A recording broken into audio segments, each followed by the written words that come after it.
Baik, bismillahirrahmanirrahim. Assalamualaikum warahmatullahi wabarakatuh. Alhamdulillahirabbil alamin. Allahumma sholli ala sayidina Muhammad wa ala alihi wa ashabihi ajmain. Baik anak Bapak sekalian, khususnya yang Bapak ajar di kelas 5, dari kelas 5A sampai dengan kelas 5G, tentunya di awal ini dalam keadaan yang seperti ini, Pak Sofyan berharap semua kita dalam keadaan sehat walafiat. Pak Sofyan mendoakan kalian semua dalam keadaan sehat walafiat, sehat lahir maupun sehat batin. Orang tua kalian juga dalam keadaan sehat walafiat, ya. Dimurahkan rezekinya, kemudian juga khususnya lagi dalam keadaan yang sekarang, mudah-mudahan semua urusan kalian dan orang tua kalian dalam kemudahan Allah, ya. Begitu juga Pak Sofyan juga berharap, ya, kalian juga dalam sholat kalian, dalam ibadah-ibadah kalian, dalam doa kalian juga Pak Sofyan berharap mendoakan bukan cuma diri kalian, mendoakan orang tua kalian, tapi juga mendoakan guru-guru kalian, ya, guru-guru kalian, khususnya semua yang ada di Al-Madinah ini guru-guru termasuk Pak Sofyan, ya. Mudah-mudahan semua dalam keadaan sehat walafiat, dalam kemudahan semua urusan, ya. Baik,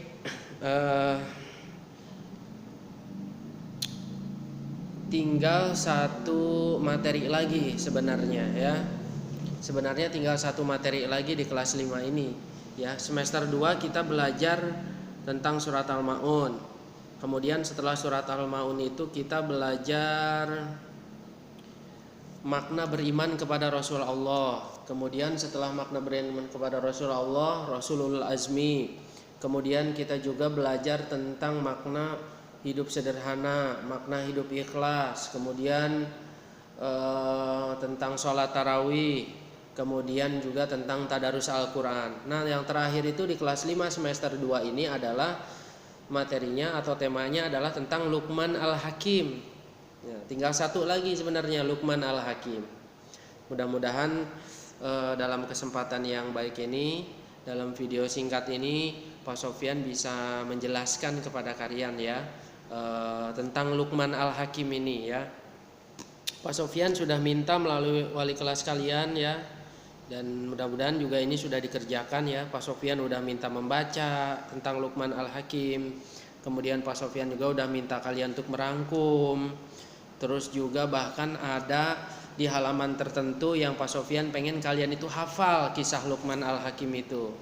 Kemudian juga Pak Sofyan bahkan sudah memberi tugas di buku paket itu suruh dikerjain, ya. Mudah-mudahan itu yang selama kita nggak masuk ini 2 minggu ke belakang ini kalian sudah kerjakan tuh, terutama membacanya dan menghafal materinya, sehingga Pak Sofyan menerangkan ini sekarang langsung connect kaliannya, ya. Jadi Pak Sofyan berusaha melengkapi yang tidak ada di LKS, yang tidak ada di buku paket, Pak Sofyan coba lengkapi. Tentunya dari referensi-referensi atau sumber-sumber yang lain, ya, supaya kalian pahamnya lebih banyak, taunya lebih banyak gitu. Nah, kita mulai nih. Judulnya itu Luqman Al-Hakim, kisah keteladanan Luqmanul Hakim, Luqman Al-Hakim. Nah, kita harus kenal dulu nih. Yang pertama nih Luqman Al-Hakim. Yang pertama nih, tolong diperhatikan, ya. Nanti Pak Sofyan akan tanya soalnya. Siapa tahu tidak ada di LKS, tidak ada di buku paket, adanya di video ini penuturan Pak Sofyan, ya. Ibnu Ishaq dalam kitab tarikh itu kitab sejarah, ya. Dalam kitab sejarah mengatakan bahwa silsilah Luqman Al-Hakim adalah sebagai berikut: Luqman bin Baura bin Nahur bin Tareh. Nah, jadi ada 4 nih, Luqman, kemudian di atasnya Baura, di atasnya lagi Nahur, di atasnya lagi Tareh. Nah, Tareh itu ternyata ayahnya Nabi Ibrahim. Tareh itu nama lain dari Azar gitu.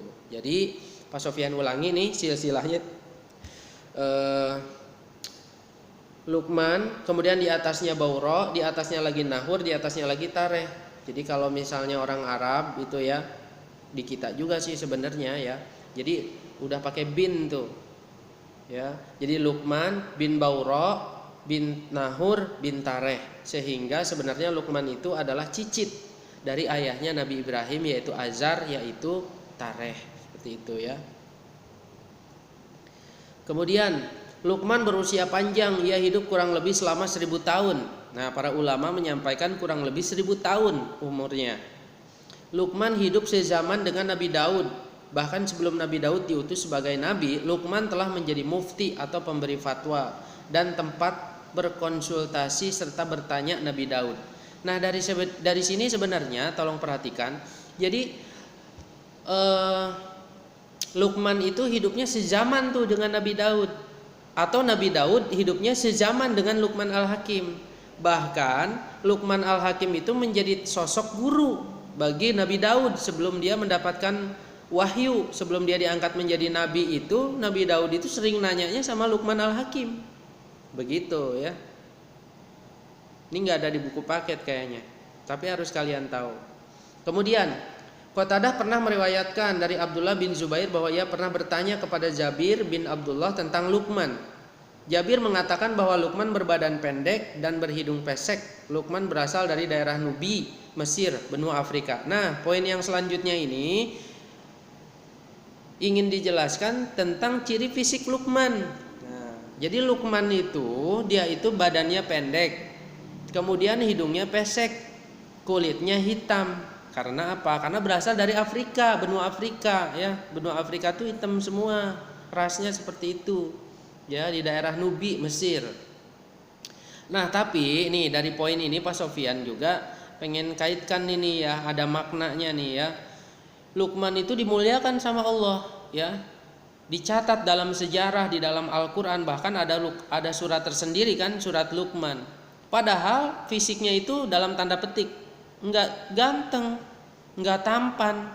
Jadi Luqman itu badannya pendek, hidungnya pesek, hitam kulitnya. Tapi sama Allah dimuliakan. Sama Allah itu dinaikkan derajatnya gitu ya. Jadi ingin Pak Sofyan sampaikan bahwa Allah itu sebenarnya ya, enggak melihat ciri fisik kita gitu ya. Enggak melihat ciri fisik kita, yang Allah lihat adalah hati kita.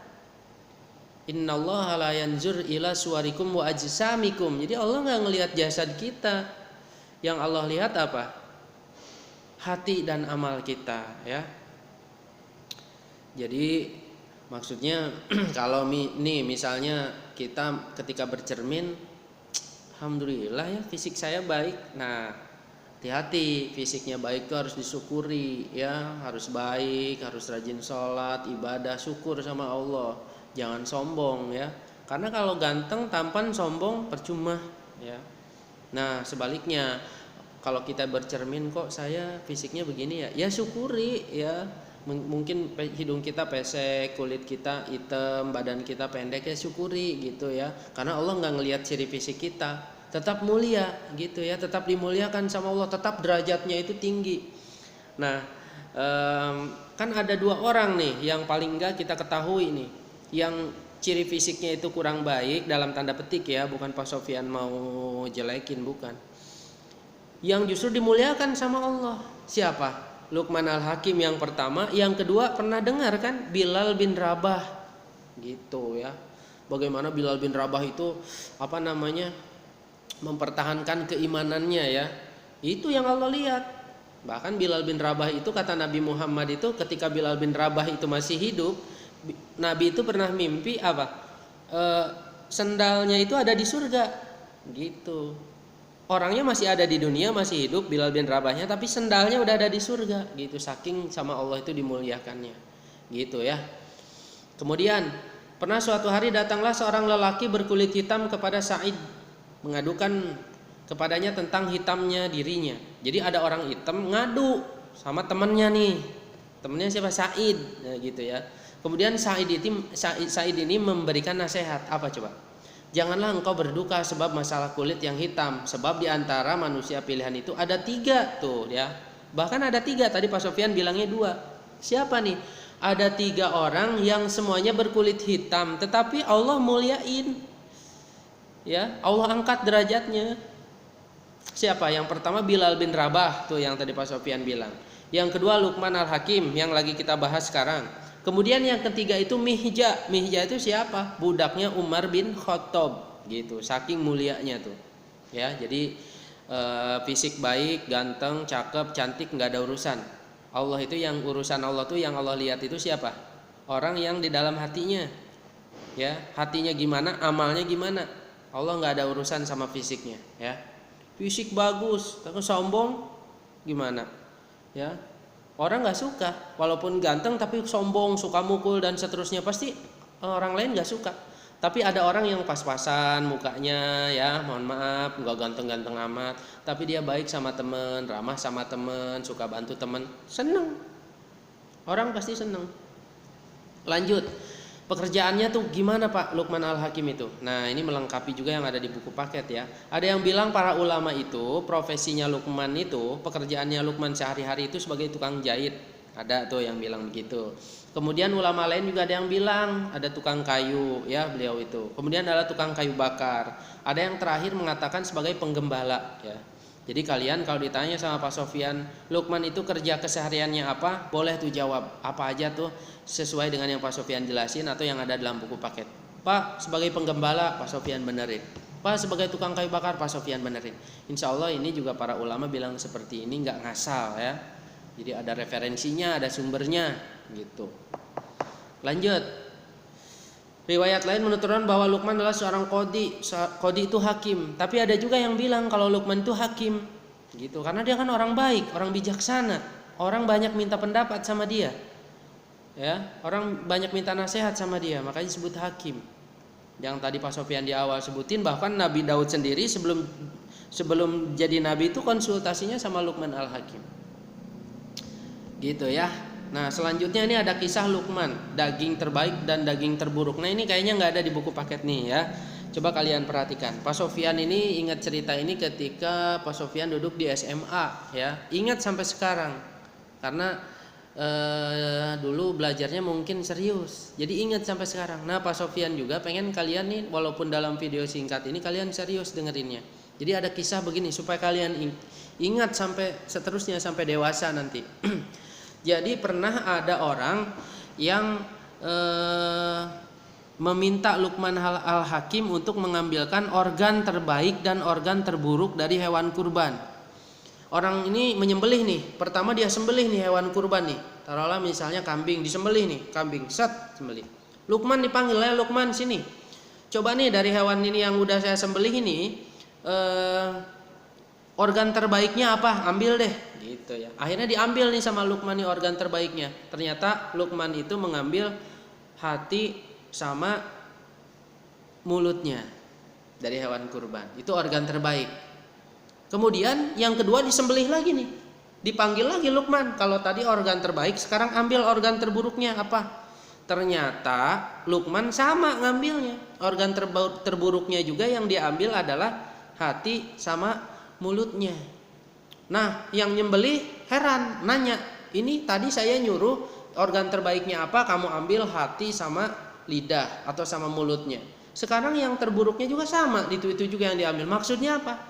Akhirnya Luqman itu kan orang bijaksana ya. Luqman Al-Hakim itu orang bijaksana, guru, tempat orang minta pendapat. Kemudian menjelaskan tuh organ terbaiknya lidah atau mulut sama hatinya. Organ terburuknya saya ambil sama itu juga. Kenapa? Itu cerminan, pelajaran bahwa manusia itu sebenarnya baik dan buruknya itu tergantung dari hati dan lidahnya. Tergantung dari hati sama mulutnya. Gitu pelajaran dari Luqman Al-Hakim itu dari kisah itu. Makanya kalau kita ingin lihat nih orang ini sebenarnya hatinya baik apa buruk, lihat aja dari lisannya. Dia ngomongnya kayak gimana? Kalau ngomongnya baik pasti yang ada di dalam hatinya baik. Ini depan Pak Sofyan ada kayu putih nih, ya. Kalau misalnya Pak Sofyan keluarin, misalnya ini, misalnya kalian nggak bisa lihat gitu ya, botol ini nggak bisa lihat. Terus Pak Sofyan tuangin keluarnya air putih. Berarti bisa kita tebak, berarti memang yang ada di dalam botol itu air putih. Kemudian misalnya Pak Sofyan tuangin, ternyata yang keluar ini kopi. Berarti bisa kita tebak yang ada di dalamnya itu kopi gitu. Nah manusia tuh gitu. Kalau yang keluarnya itu yang baik-baik ya memang dalamnya baik. Kalau yang keluarnya itu buruk, ngomongannya jelek-jelek gitu ya, bahasa binatang dan seterusnya, berarti memang yang ada di dalamnya itu nggak baik. Nah sebenarnya ini nasihat dari Al-Hakim ya. Lanjut. Dalam sejarahnya Luqman menikah dan dikaruniai banyak anak, akan tetapi semuanya meninggal dunia ketika masih kecil. Tidak ada yang sampai dewasa. Namun Luqman tidak menangis karena hidupnya yang sudah yakin kepada Allah, ya. Kemudian nasihat Luqman Al-Hakim nih, di dalam Al-Qur'an itu Allah abadikan nasihat-nasihat Luqman itu, ya. Yang pertama, ini diingat nih. Ini nanti Pak Sofyan tanya. Yang pertama, jauhilah syirik. Syirik itu bukan iri, syirik itu menduakan Allah, ya. Udah pernah Pak Sofyan jelasin. Adanya di surat Luqman ayat 13. Dan ingatlah ketika Luqman berkata kepada anaknya di waktu ia memberi pelajaran kepadanya, "Hai anakku, janganlah kamu mempersekutukan Allah. Sesungguhnya mempersekutukan Allah adalah benar-benar kezaliman yang besar." Jadi mempersekutukan Allah, ya, mempersekutukan Allah itu kita menuhankan yang lain selain Allah, menuhankan kuburan, batu, patung, pohon dan seterusnya. Itu syirik namanya. Jadi pelajaran pertama dari Luqman Al-Hakim adalah nggak boleh syirik. Yang kedua, di surat Luqman ayat 14. Apa tuh? Berbakti kepada kedua orang tua. Dan kami perintahkan kepada manusia berbuat baik kepada dua orang tuanya. Ibunya telah mengandungnya dalam keadaan lemah yang bertambah-tambah dan menyapihnya dalam 2 tahun. Bersyukurlah kepadaku dan kepada dua orang tuamu. Hanya kepadakulah kembalimu. Jadi yang kedua nih kita harus, pelajaran dari Luqman Al-Hakim itu adalah berbakti kepada kedua orang tua. Ini baru 2 nih. Kemudian yang ketiga, setiap dosa akan dibalas nih, setiap kesalahan itu akan dibalas. Adanya di surat Luqman ayat 16. Hai anakku, sesungguhnya jika ada sesuatu perbuatan seberat biji sawi dan berada dalam batu atau di langit atau di dalam bumi, niscaya Allah akan mendatangkannya, membalasnya. Jadi sekecil apapun kita pernah punya buat salah, dosa, pasti Allah balas tuh. Kecuali kalau kita taubat. Kalau dosa sama orang, kecuali kita datangi itu orang, kita minta maaf, nah nggak bakal dibalas sama Allah. Jadi yang pertama itu kita jangan syirik, yang kedua berbakti kepada orang tua, yang ketiga kita hati-hati sama dosa, akan dibalas. Kemudian yang keempat, dirikanlah sholat, lakukan amar ma'ruf nahi mungkar dan sabar terhadap cobaan. Ini adanya di surat Luqman ayat 17. Pak Sofyan sengaja udah diurutkan nih, ya. Jadi ayat dari mulai ayat berapa tadi? 13, 14, 15, 16, ya, 17, dirikanlah sholat. Kemudian di Luqman ayat 18, adab ketika berbicara, dan janganlah kamu memalingkan mukamu dari manusia karena sombong. Tuh jangan sombong, ya, nggak boleh sombong. Ketika berbicara tuh adabnya tuh harus saling melihat seperti ini. Jangan orang lihat ke sini, kemudian yang diajak ngobrol malah lihat ke sana, terus aja, nggak sopan itu, ya. Nah ini pelajarannya ada dari kisah Luqman. Kemudian yang terakhir, bersikap rendah hati. Jadi rendah hati, ya, kita itu harus rendah hati, ya, pelajaran dari Luqman Al-Hakim. Gitu ya, kita terbatas ini, ya. Jadi Pak Sofyan singkat jelasinnya. Ulang lagi nih nasihat Luqman Al-Hakim itu, ya. Yang pertama, Luqman ayat 13, jauhi syirik. Kemudian Luqman ayat 14, berbakti kepada orang tua. Luqman ayat 16, setiap dosa akan dibalas, berhati-hati terhadap dosa. Kemudian Luqman ayat 17 apa? Dirikanlah sholat, lakukan amar ma'ruf nahi munkar, saling menasehati, ya. Kemudian Luqman ayat 18, adab ketika berbicara, gitu ya. Kemudian Luqman ayat 19 itu bersikap rendah hati, gitu. Jadi ini tema terakhir nih, Pak Sofyan sudah lengkapi, ya. Kalian sudah baca, kalian sudah merangkum. Ini penjelasan singkat dari Pak Sofyan, ya. Terutama ini nanti Pak Sofyan akan tanya nih sama kalian, entah nanti teknisnya lewat WA atau email atau gimana, ya. Nanti Pak Sofyan akan tanya tuh, nasihat Luqman dalam Al-Quran surat Luqman ayat 18 apa, ayat 19 apa, gitu ya. Ada di buku paket dan udah Pak Sofyan jelasin barusan, gitu ya. Doakan Pak Sofyan mudah-mudahan sehat, semua dalam keadaan sehat. Guru-guru kalian juga di sekolah mudah-mudahan dalam keadaan sehat. Pak Sofyan juga demikian, ya. Doakan kalian mudah-mudahan tetap dalam keadaan sehat. Jangan lupa sholat, ibadah-ibadah yang lain, ngaji, berbakti kepada orang tua, dan doa. Kalian masih bersih, ya, sebelum banyak dosa, doakan, ya, negeri kita ini mudah-mudahan cepat sembuh, ya, wabah ini cepat selesai, dan semua setelah itu kita dalam keadaan baik semuanya. Apalagi kita mau bulan Ramadan, Pak Sofyan udah terangin juga tentang bulan Ramadan, ya. Kita semua rindu bulan Ramadan dalam keadaan aman, ya. Kita bisa tarawih bareng, ya, bisa ngebuburit dan seterusnya, ya. Kalau seperti ini kan kita nggak bisa. Nah kalian banyak doa lah, mudah-mudahan semua keadaannya bisa normal lagi, ya. Itu dulu mungkin dari Pak Sofyan, nanti kita sambung lagi di video yang lain mudah-mudahan ya. Begitu ya. Subhanaka Allahumma bihamdika asyhadu an la ilaha illa anta astaghfiruka wa atubu ilaik. Wassalamualaikum warahmatullahi wabarakatuh.